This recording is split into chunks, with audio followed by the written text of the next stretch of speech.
तो हेलो दोस्तों, welcome to back my YouTube channel Krishna Study Foundation में आपका स्वागत है दोस्तों। तो स्टूडेंट, आज हम गॉस के नियम के अनुप्रयोग पढ़ेंगे। गॉस के नियम का अनुप्रयोग का ये पहला टॉपिक है। अनंत लंबाई के एक समान आवेशित सीधे तार के कारण वैद्युत क्षेत्र की तीव्रता। गॉस के नियम के तीन अनुप्रयोग हैं, जिसमें से पहला अनुप्रयोग ये है, दूसरा है समतल आवेशित चालक के कारण, और तीसरा है एक खोखले गोले के कारण। तो आज हम इस वीडियो में अनंत लंबाई के एक समान आवेशित सीधे तार के कारण विद्युत क्षेत्र की तीव्रता को आज हम इस वीडियो में समझेंगे। आपको वीडियो पूरा अंत तक देखना है, वीडियो को छोड़ के नहीं जाना है। बहुत से लोग होते हैं वीडियो छोड़ देते हैं, उसके बाद कहते हैं सर हमें आप समझ नहीं आया। ये पहले आप वीडियो पूरा देखिए। मैं गारंटी के साथ कहता हूँ, अगर आप ये वीडियो देख लेंगे तो ये आपका 5 नंबर पक्का हो जाएगा। ये बोर्ड के एग्जाम में 5 नंबर का ही आता है दोस्तों। ये गॉस के नियम हम पढ़ा चुके हैं, अब गॉस के नियम का अनुप्रयोग है। दोस्तों देखिए, ये गॉस के नियम का अनुप्रयोग है। इससे पहले आपको एक छोटा सा टॉपिक पढ़ना होगा। उस टॉपिक को आप जब पढ़ लेंगे तभी आप ये थोड़ा सा कर पाएंगे। बहुत ही छोटा सा एक परिभाषा है, उसको आपको पढ़ना होगा। चलिए उस परिभाषा की तरफ स्टूडेंट इसको पढ़ते हैं। यहाँ पे देखिए क्या लिखा है, रैखिक आवेश घनत्व। रैखिक आवेश घनत्व का क्या मतलब होता है? इसके मतलब होता है, क्या लिखा पहले देखिए पढ़िए। यदि किसी तार की कुल लंबाई L तथा उस पर कुल आवेश Q है, तो एकांक लंबाई पर उपस्थित आवेश को रैखिक आवेश घनत्व कहा जाता है। इसे लैम्डा से दर्शाया जाता है। रैखिक आवेश घनत्व लैम्डा बराबर Q बाई L। ये चलिए इसको हम समझ लेते हैं। जैसे मान लीजिए एक L लंबाई का एक तार है जिस पर कुल आवेश Q है, तो एक समय में उस लंबाई पे जितना आवेश उपस्थित होगा तो उसी को हम आवेश घनत्व कहते हैं, रैखिक आवेश घनत्व कहते हैं। इसे लैम्डा से दर्शाया जाता है। यही होता है रैखिक आवेश घनत्व लैम्डा बराबर Q बाई L। इसी के उपयोग से वहाँ पे डेरिवेशन लगेगा। इसको आप देख चुके हैं, तो चलिए हम उस डेरिवेशन की तरफ चलते हैं। एक अनंत लंबाई का एक सीधा तार है जिसका आवेश घनत्व लैम्डा है। इससे r दूरी पर वैद्युत क्षेत्र की तीव्रता ज्ञात करनी है। वहाँ पे देखिए लैम्डा आया था, यहाँ पे भी लैम्डा आया। एक अनंत लंबाई का एक सीधा तार है जिसका आवेश घनत्व लैम्डा है। इससे r दूरी पर वैद्युत क्षेत्र की तीव्रता ज्ञात करनी है। ठीक है, आइए हम आपको फिगर दिखाते हैं। दोस्तों ये देखिए फिगर हमारा है। फिगर, ये जो फिगर है, ये जो तार है, ये हमारा अनंत लंबाई का एक सीधा तार है जिससे r दूरी पर हमें वैद्युत क्षेत्र की तीव्रता ज्ञात करनी है। और ये देखिए r दूरी पर वैद्युत क्षेत्र की तीव्रता ज्ञात करनी है। तो देखिए एक बेलन है। बेलन के अंदर पहले हमें गॉस के नियम से इसको हल करना है। तो एक गॉसियन पृष्ठ बनाएंगे, गॉसियन पृष्ठ में इसको डालेंगे। तो गॉसियन पृष्ठ आप लंबाई के तार में कौन सा गॉसियन पृष्ठ बनाएंगे? यही गॉसियन पृष्ठ बनाएंगे। तो एक तार डाल के उसमें एक बेलनाकार गॉसियन पृष्ठ बना दिए। तो जितना इसने से इतना वैद्युत क्षेत्र यहाँ पे जाएगा, यहाँ पे जाएगा, यहाँ पे जाएगा। देखिए वैद्युत क्षेत्र यहाँ निकलेगा, यहाँ निकलेगा, यहाँ निकलेगा, यहाँ निकलेगा, यहाँ निकलेगा, यहाँ निकलेगा। और एक क्षण के लिए वैद्युत क्षेत्र इसके सीधे सीध जाएगा, इसके सीधे सीध जाएगा, एकदम एकदम थोड़ा सा पतला होके जाएगा। ठीक है, और इसके इसके कारण हम वैद्युत क्षेत्र निकालेंगे। तो पहले हम चलते हैं, इसके कारण वैद्युत क्षेत्र निकालेंगे, फिर इसके कारण निकालेंगे। चलिए पहले आप इस फिगर को समझ लीजिए एक बार, फिर से मैं आपको फिगर समझा देता हूँ। देखिए एक अनंत लंबाई का सीधा तार है और इसको गॉस के नियम से हल करना है। तो गॉस के नियम से क्या कहता है, एक गॉसियन पृष्ठ बनाए हैं हम यहाँ पे, गॉसियन पृष्ठ बनाए हैं। गॉसियन पृष्ठ के बीच में डाले हैं लंबा तार। अब यहाँ से जब मतलब आवेशित तार है, आवेशित तार क्या विद्युत क्षेत्र उत्पन्न करेगा। तो यहाँ से विद्युत क्षेत्र निकल के जाएगा, निकल के जाएगा, निकल के जाएगा, निकल के जाएगा, निकल के जाएगा, निकल के जाएगा। तो हम एक अल्प लंबाई में निकालेंगे। जब अल्प लंबाई का निकाल लेंगे उससे हम पूरे बेलन का निकालेंगे। तो अल्प लंबाई का यहाँ निकालेंगे। पहले हम देखेंगे कहाँ कहाँ से विद्युत क्षेत्र प्रवाहित होगा। विद्युत क्षेत्र यहाँ से प्रवाहित होगा, और विद्युत क्षेत्र यहाँ से प्रवाहित होगा, और यहाँ से भी प्रवाहित होगा। लेकिन यहाँ और यहाँ का जीरो होगा, वो कैसे भी हम आपको बता रहे हैं। यहाँ और यहाँ का जीरो कैसे होगा वो भी हम बता रहे हैं। आते हैं तो यहाँ पे क्या लिखा है, रैखिक आवेश घनत्व बराबर लैम्डा। रैखिक आवेश घनत्व बराबर लैम्डा। और यहाँ क्या लिखा है, बिंदु बी के अल्प क्षेत्र से गुजरने वाला वैद्युत फ्लक्स। देखिए याद आ गया ना, बिंदु बी के अल्प क्षेत्र से गुजरने वाला वैद्युत फ्लक्स। तो बिंदु बी से अल्प क्षेत्र से गुजरने वाला वैद्युत फ्लक्स। दोस्तों आइए हम फिगर से समझते हैं। दोस्तों फिगर में क्या है, क्या कह रहा है, बिंदु बी के अल्प क्षेत्र से गुजरने वाला वैद्युत फ्लक्स। पहले हम बिंदु बी से गुजरेंगे कि बिंदु बी से कितना है। तो देखो, देखिए दूसरी दोस्त स्टूडेंट, तो प्लस के कारण जब यहाँ पे विद्युत क्षेत्र निकलेगा तो विद्युत क्षेत्र यहाँ जाएगा और विद्युत क्षेत्र यहाँ जाएगा। और इसका जो अल्प क्षेत्र का ds वेक्टर यानी कि क्षेत्रफल वेक्टर कहाँ बनेगा, वो ऊपर की तरफ बनेगा।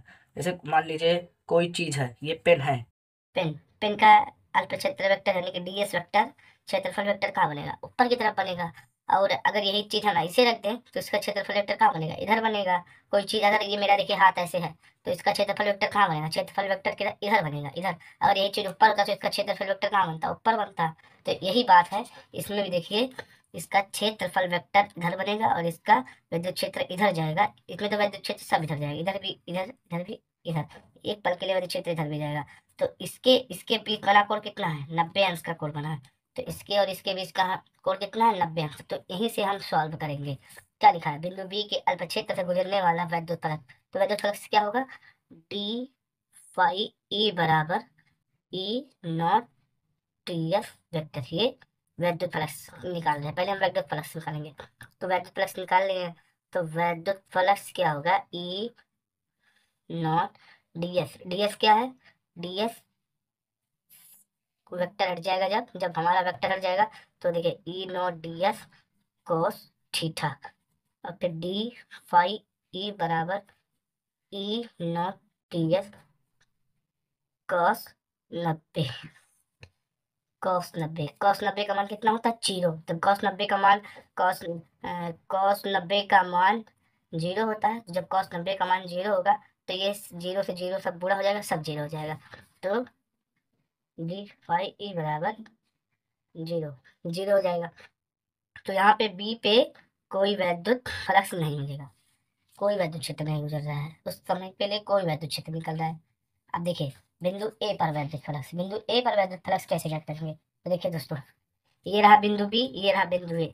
बिंदु ए से वैद्युत क्षेत्र गया यहाँ पे और इसका क्षेत्रफल वेक्टर। अगर देखिए ये चीज ऐसे होता तो इसका क्षेत्रफल वेक्टर कहाँ होता है, सीधे होता है। लेकिन इसका क्षेत्रफल वेक्टर भी यही रहेगा, इसका वैद्युत क्षेत्र भी रहेगा। दोनों के बीच बना कोण क्या होगा, जीरो। दोनों के बीच बना कोण जीरो होगा, दोनों के बीच बना कोण जीरो होगा। तो जीरो होगा तो फिर हम लगाएंगे यहाँ पे गॉस वैद्युत फलक से डी फाई ई बराबर e naught D S vector. तो फिर देखेंगे डी फाई ई बराबर ई नॉट डी एस। क्या था हमारा कोण, क्या था, जीरो है। तो कॉस जीरो, हम जानते हैं कि कॉस जीरो का मान कितना होता है, एक। तो कॉस जीरो का मान एक होता है, एक से 26 गुणा हो जाएगा तो क्या हो जाएगा, डी फाई ई बराबर ई नॉट टी एस, ये आएगा हमारा। ठीक है, हम निकालेंगे अब संपूर्ण पृष्ठ से गुजरने वाला वैद्युत फलक समाकलन करने पर। देखिए इसी का समाकलन होगा, इसका समाकलन नहीं होगा क्योंकि ये जीरो हो गया है। जो चीज जीरो आ जाता है उसका समाकलन नहीं होता है।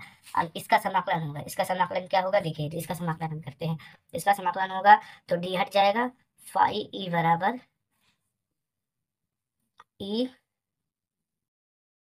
यस हमने यहाँ से पहले ही बताया था, पहले छोटे का निकालेंगे। अब देखिए ये छोटे का निकल गया है और छोटे से समाकलन करेंगे तब बड़े का निकलेगा। तो देखिए डीएस, बेलन का क्षेत्रफल क्या होता है, बेलन का क्षेत्रफल का सूत्र क्या होता है, तो बेलन के क्षेत्रफल का सूत्र होता है 2 पाई आर एल होता है। तो दोस्तों देखिए फाई ई बराबर e not 2 pi R L, इसको मान लीजिए समीकरण नंबर ए। अब फिर आइए क्या कह रहा है, गॉस के नियम से। अब हम गॉस के नियम से पहले अपना निकालेंगे। देखिए यहाँ पे अब रैखिक आवेश घनत्व काम लगेगा। रैखिक आवेश घनत्व क्या था, रैखिक आवेश घनत्व, रैखिक आवेश घनत्व क्या था, क्यू, नहीं सॉरी दोस्तों, लैम्डा बराबर क्यू बाई एल था, ये था। अगर यहाँ से हम आवेश निकालेंगे तो आवेश क्या होगा, क्यू बराबर लैम्डा बाई एल होगा।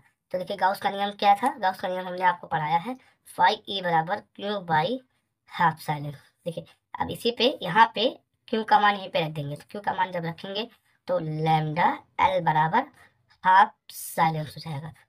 वाई ई बराबर लैम्डा एल बराबर हाफ साइलेंस। तो ये हमारा हो जाएगा समीकरण नंबर 2 हो जाएगा। तो दोस्तों अब हम समीकरण 1 और 2 की तुलना करेंगे। तो जब दायां पक्ष बराबर हो जाएगा तो बायां पक्ष भी बराबर होगा। तो देखिए समीकरण 1 की तुलना करेंगे तो देखिए e not 2 pi R L बराबर क्या क्या आया था दूसरा समीकरण, लैम्डा। देखिए दोस्तों लैम्डा है ये लैम्डा एल बराबर हाफ साइलेंस, ये था। अब इसकी जब हम तुलना करेंगे, तुलना करने के बाद क्या आएगा, ई बराबर लैम्डा यल से यल जाएगा कट, यल से यल जाएगा कट, फिर आएगा 2 पाई हाफ साइलेंस आर, या आर पहले लिखो हाफ साइलेंस बाद में लिखो तो बात वही होता है। यही हमारा हो जाएगा सूत्र बन जाएगा दोस्तों, यही हमारा सूत्र निकल के आएगा। दोस्तों बहुत ही इंपॉर्टेंट है, इस 5 नंबर का पेपर में आता है। अगर वीडियो अच्छा लगेगा तो दोस्तों लाइक एंड सब्सक्राइब कर दीजिएगा दोस्तों, और अगर वीडियो में कोई डाउट होगा तो कमेंट कर दीजिएगा।